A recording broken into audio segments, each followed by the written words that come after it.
I step onto the grounds of Plymouth Marjon University, Plymouth with a suitcase that smells of fresh leather, and a mind full of expectations that sparkle like gold. The first thing I see is a parking sign that promises convenience but hides a trap. I park my car in the fenced area for the COVID trace team, only to be handed a fine that feels like a slap. The attendant tells me the fine is not the university's fault, yet the parking company replies that I must register my number with the university. The university never told me this, so I am forced to pay for a service I never agreed to.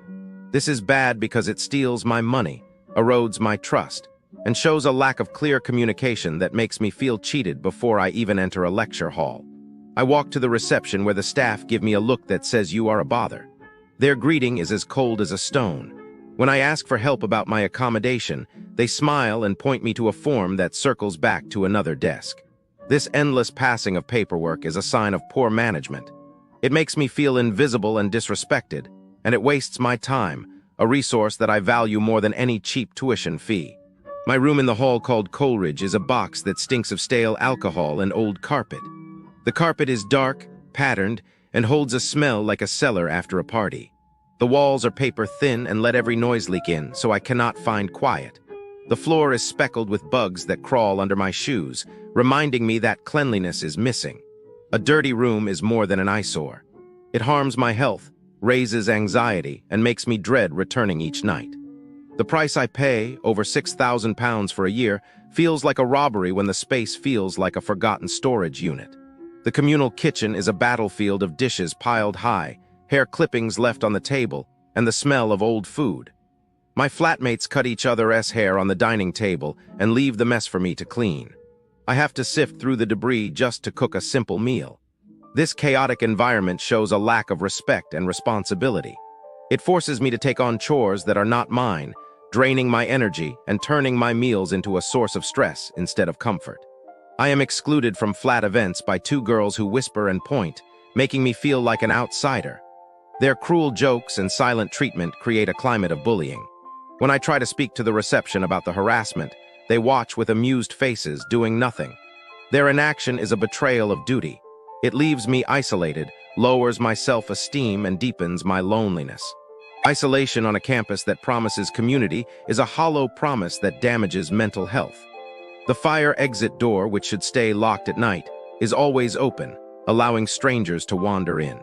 One evening, a group of international students follows me into my room and asks personal questions that make my cheeks burn. I report this, but no action follows. This breach of safety shows a failure to enforce basic security. It makes me feel unsafe in my own home, and that fear follows me like a shadow. The university's career service is a screen that scrolls endless websites without guidance. I sit with a counselor who merely clicks through pages while I watch my hopes fade. There is no real advice, no networking, no support to find a placement. This emptiness is a loss of opportunity, turning my investment into a dead end. It shows that the university does not care about my future, only about the fees it receives. The tuition fees are hidden behind extra charges. I am forced to buy a disc card for £825, a mandatory purchase that feels like a ransom. The gym membership continues to charge me months after I leave, a silent thief that drains my account. These unexpected costs are a form of extortion. They make me feel exploited, as if the university wants every penny it can squeeze from a student. The staff, especially one now. Med Alison Spencer are described by many as unprofessional. She is blamed for being hated by both students and lecturers. When a staff member is disliked by everyone, the whole learning environment suffers. It creates tension, reduces cooperation, and lowers the quality of education. It shows that the university has failed to hire competent, respectful educators. Lecturers. I am looking into crimes near Plymouth Marjon University, Plymouth, and I have to tell you how weird the businesses around there seem to be. Most of the little shops and showrooms near the campus act like friendly neighborhood spots, but underneath they sometimes hide people who think it's okay to take advantage of visitors like us, you know. One of the biggest headaches was a car dealership right on the edge of the university district. The place looked clean, the staff smiled, and they promised cheap rentals for tourists staying 2 weeks. A few visitors paid cash deposits for cars that never arrived. After they disappeared, the victims probably tried to call the dealer, got no answer, and then filed police reports. I imagine they ended up scrambling for another ride, maybe spending the rest of their trip on expensive taxis. The salesman was eventually caught, fired, and faced charges, so hopefully he won't be able to trick anyone else. The shop itself likely lost its license and will be closed for a while, warning future tourists to be extra careful. Another common trick involves local stores that claim they can hold deliveries for you while you explore the campus. A tourist would pay at the counter for a package that was never actually ordered. After the payment, the shop staff would claim the parcel was lost or give a vague excuse. The victim probably went back to the counter, asked for a refund, got brushed off, and then left the shop feeling ripped off and maybe stopped shopping in that area. The scammers might have been investigated and could face fines, but the store might stay open with a tarnished reputation, meaning other tourists could fall into the same trap.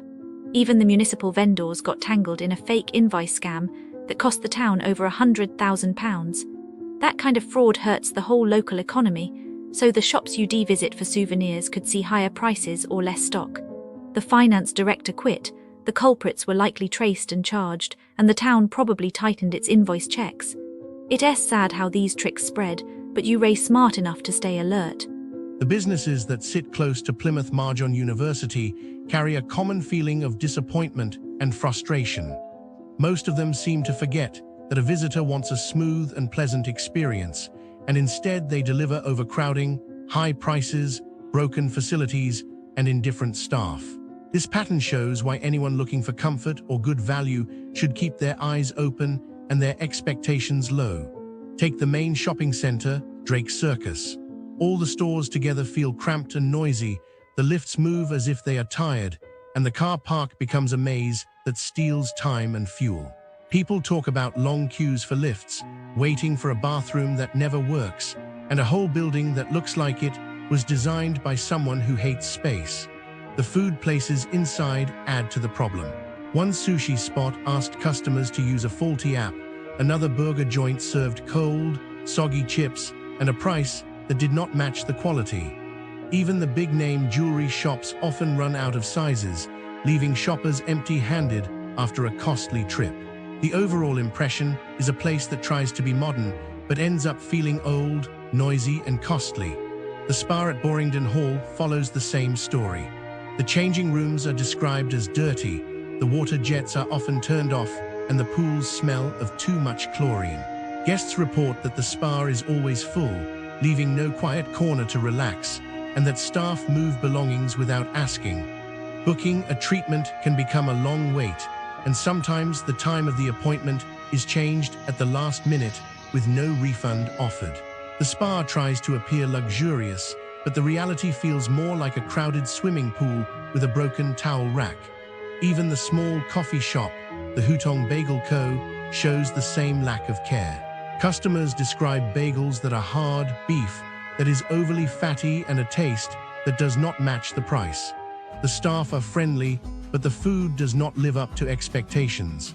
One visitor was even turned away because of a dog, showing that the rules change without clear communication. Marjon, a sports bar, suffers from silent messages and an atmosphere that feels more like being squeezed between two very large students. People who try to contact the place receive no answer, and those who sit there feel like a damp cloth being wrung out. The vibe is uncomfortable and uninviting. Home Park Stadium, the local venue for concerts and football, paints a picture of chaos. Queues for entry, food and toilets stretch for ages, staff appear confused, and security feels heavy-handed. Visitors miss the music because they are stuck in line, and the parking and bus services become dangerous bottlenecks. The stadium is clearly built for big crowds, but struggles to manage them, leaving guests exhausted before the show even starts. Marjon